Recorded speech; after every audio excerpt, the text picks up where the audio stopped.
Oi, Pablo, boa tarde para todos.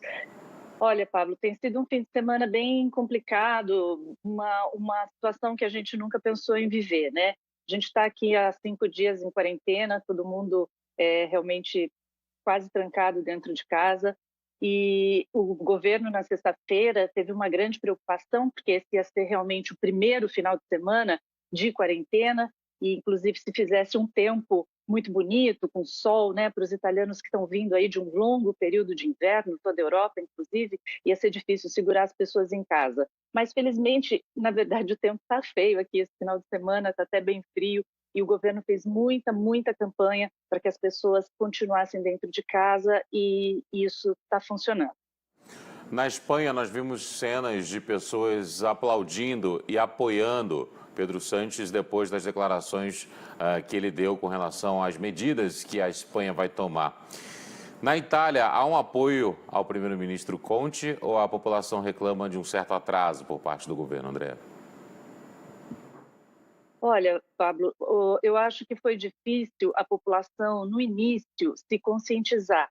Quando o governo chegou à conclusão de que a única solução era evitar o contato social, evitar o contato entre as pessoas, e começou a pedir para a população ficar em casa, as pessoas não se conscientizavam, continuavam a viajar, continuavam a ir para a praia no final de semana, a ir para esquiar. Então, assim, aí quando os números começaram a ficar realmente muito graves, e o governo apertou o cerco, colocou polícia na rua, colocou o exército na rua, endureceu o decreto, aí as pessoas se conscientizaram e começaram a apoiar. O primeiro-ministro Giuseppe Conte, ele não está sofrendo nenhuma oposição nesse momento, porque eu acho que estão todos bastante conscientes e bastante unidos. Inclusive, vocês devem ter acompanhado por aí imagens muito bonitas, que não param de crescer aqui na Itália, de vizinhos que se encontram pelas sacadas dos apartamentos e aplaudem, agradecendo médicos, enfermeiros, cantam, quem toca instrumento musical vai para a sacada, toca, cantam músicas emblemáticas aqui para a Itália. Então, assim, eu acho que as pessoas agora estão mais numa situação de força e união para que a gente aguente ainda alguns dias nessa situação de quarentena. O que ajuda a explicar, André, a situação envolvendo a Lombardia? Por que é a região da Itália com o maior número de casos e por que a Itália teve uma explosão de casos em tão pouco tempo? Há alguma explicação dada pelo governo ou pela autoridade de saúde? Olha, o que eles dizem, bom, o caso da Lombardia é porque realmente o paciente número um foi na Lombardia.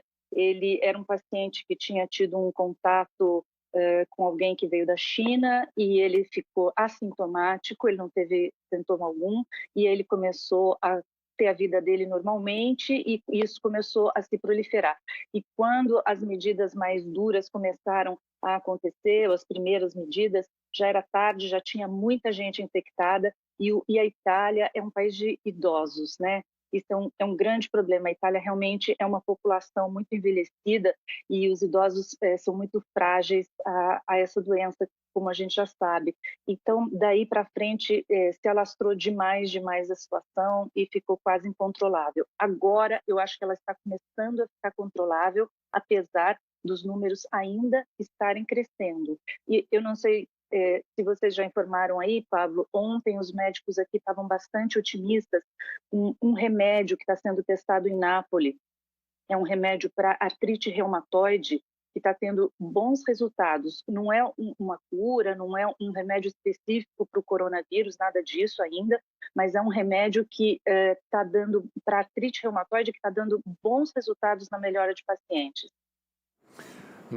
Na Alemanha, Angela Merkel chegou a dizer que 70% da população alemã pode ser afetada com o coronavírus. A França acabou de divulgar, através do ministro da Educação, que 50% da população sob risco do coronavírus nesse momento. Alguma estimativa para a população italiana, em quantidade de pessoas, uma estimativa em porcentagem de quantas pessoas estão em risco de contrair a Covid-19? Não, aqui eles não fazem esse tipo de estimativa. A única coisa que eles dizem, por exemplo, dos 21 mil casos é, totalizados aí até agora, o que as autoridades dizem é que, na verdade, deve ter muito mais caso do que isso, porque a gente só fica sabendo as pessoas que foram testadas mas a gente sabe que muita gente não apresenta sintomas ou apresenta sintomas muito leves, então deve ter um número uma porcentagem bem maior da população com coronavírus que ainda não se sabe. E, na verdade, eles recomendam mesmo, né, que as pessoas não procurem os hospitais se tiver com sintomas leves, porque os hospitais estão quase em colapso, principalmente na Lombardia, como eu vi que você informou aí, olha, que só na Lombardia já foram 966 pessoas mortas. Então, só lá já são quase 12 mil casos. As autoridades ali na região, que é a região de Milão, né, dizem que pouquíssimo tempo eles podem aguentar ainda com leitos em terapia intensiva, respiradores. Numa cidadezinha, para você ter uma ideia, numa cidadezinha ao lado de Milão, que chama Bérgamo, que está bastante afetada, eu acho que é a cidade mais afetada, 50 médicos, é uma cidade de 120 mil habitantes, 50 médicos já foram contaminados e não estão podendo trabalhar. Inclusive, o governo ontem estava falando na hipótese de trazer médicos de outros países. O governador da Lombardia, Attilio Fontana, inclusive deu uma entrevista ao jornal Corriere della Sera, falando nos principais da Itália, falando sobre a situação da saúde, justamente na região da Lombardia. Ele falou que foram criados 300 novos leitos, só que esses leitos já estão acabando. Não há quantidade suficiente para todo mundo. Faltam respiradores e outros equipamentos também, né, André? Como é que está essa situação com relação, por exemplo, a quem tenta comprar máscara nas farmácias ou álcool? Está conseguindo comprar? Está encontrando dificuldades? Nas unidades de saúde, o atendimento ele é mais demorado, ele tem sido feito com certo cuidado. Eu queria que você descrevesse isso para a gente, por favor. Olha, na cidade que eu moro, aqui em Turim, que fica no Piemonte, a capital do Piemonte, também no norte, uma região aqui vizinha à Lombardia, a situação não é tão drástica, né? Não, a gente não tem tantos casos, mas até terça-feira, que eu ainda podia circular pelas farmácias, que eu ainda podia circular pelo centro da cidade, eu acho que 90% dos lugares já tinham aviso na porta dizendo que não tinha máscaras. Ali o governador da Lombardia falou que estava uma coisa assim, uma situação muito crítica mesmo, porque as máscaras, não adianta você ter uma máscara para ficar com ela durante um mês, porque ela perde a eficácia, então é uma coisa que você tem que trocar constantemente, e principalmente para quem trabalha, né, no meio médico. Agora, eles estão conseguindo normalizar um pouco a situação. A Alemanha enviou 1 milhão de máscaras para a Itália e outros países também estão ajudando. E eu acredito que a hora que a Itália puder também vai fazer a mesma ajuda para outros países, Pablo. Respiradores, a gente ontem viu que o Exército mandou 30 homens do Exército para ajudar os empregados de uma fábrica de respiradores em Bolonha, porque os empregados estão trabalhando dia e noite, não dão conta da fabricação de novos respiradores, então homens do Exército foram engrossar a linha de produção. Essa é a situação aqui. Bom, em mercados, por exemplo, é possível encontrar certos alimentos ou um racionamento? A cidade está abastecida, sabe? Eu acho que isso nem na região de Milão não está tendo um problema. No início, as pessoas se assustaram um pouco e fizeram uma corrida para os supermercados, mas agora não. Eu acho que todo mundo viu, inclusive porque a atividade agrícola, a atividade industrial, principalmente da indústria alimentícia, não foi paralisada. Então, os supermercados estão bem abastecidos. Eu tenho ido ao supermercado para suprir aqui a minha casa e o supermercado está tranquilo. A única coisa que eles fazem é que eles te dão luvas para você tocar nas coisas e também, se o supermercado for maior, eles fazem entrar de pouco em pouco para que as pessoas não fiquem muito próximas. Na fila do caixa tem marcadores no chão, fitas adesivas marcando o mínimo de 1 metro de distância entre as pessoas, mas o supermercado estava bastante abastecido, produtos frescos, frios, verduras, legumes, isso a gente não está tendo problema, felizmente. A OMS informou que o epicentro da pandemia agora é justamente a Europa. Na Europa, a região mais preocupante é a Itália. Como a Organização Mundial da Saúde tem acompanhado isso, Andréa? Olha, tenho acompanhado muito de perto com as autoridades italianas, junto ao primeiro-ministro, estão sendo bastante colaborativos com tudo que é necessário aqui para a Itália. Há muita preocupação realmente com o mercado. A chefe ali do Banco Internacional fez um discurso um pouco duro esses dias atrás, de que não poderia segurar todo esse prejuízo, não poderia limitar o spread. Então, assim, pegou muito mal aqui essa declaração dela, mas a Organização Mundial da Saúde e todas as autoridades da Comunidade Europeia estão colaborando muito e estão trabalhando bastante em conjunto, até porque agora o foco é a Itália, mas praticamente eu acho que está por poucos dias, o foco vai estar em toda parte aqui na Europa. Então, se um não ajudar o outro, não tem solução. Pois é. André, uma última pergunta antes de encerrarmos. Sempre que a gente fala de doenças que afetam nações, como o coronavírus está afetando, a gente lembra de doenças passadas, ali a peste negra, a cólera, a varíola, tuberculose, por aí vai.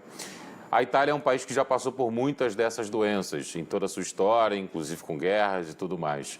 Como o país tem reagido a isso no dia a dia normal? Por exemplo, aquelas atividades que não paralisaram. As pessoas tentam seguir uma vida normal ou há uma grande apreensão de olhar para o lado, de não encostar nas pessoas, de não encostar em determinados objetos? O dia a dia do italiano, seguindo um país que já passou por tantas outras doenças, o dia a dia em si tem sido tremendamente afetado, além, claro, das medidas que o governo já impôs?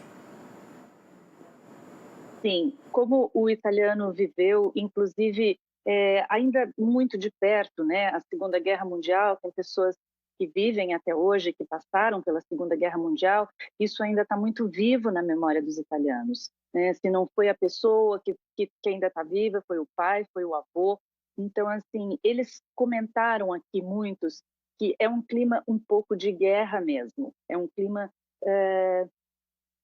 em que as pessoas olham para o lado e essa coisa de evitar o contato social é muito estranha, porque eu saio da minha casa para passear com meu cachorro, dou a volta no quarteirão aqui, as pessoas, se eu vejo alguma pessoa na rua, as pessoas se olham com desconfiança, as pessoas se olham estando longe, e entre os amigos querem se ver, querem sair, e não pode, ninguém pode se encontrar. Quer dizer, é uma coisa muito triste você não poder abraçar um amigo, você não poder beijar uma pessoa, sua amiga, sabe? É uma coisa muito triste. Eu tava assistindo até um TED, né, uma palestra do Bill Gates que ele fez 4 anos atrás, e que ele fala que o maior inimigo mundial da população não ia ser a guerra atômica, ia ser a guerra de vírus, né? Ele previu muito isso, ele fala muito sobre isso, baseado justamente no que você falou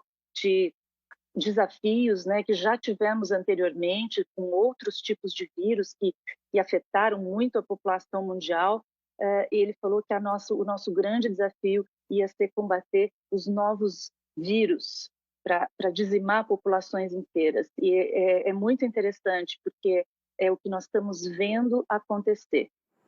Andréa Martins, que está em Turim, na Itália, muito obrigado pela análise, por esse raio-x de como a Itália está nesse fim de semana. E qualquer novidade, por favor, microfones abertos aqui do Band News TV. Um bom fim de tarde para você em Turim. Obrigada, Pablo. Estamos à disposição aqui, trancados em casa, né? Então, estamos à disposição. Muito obrigado.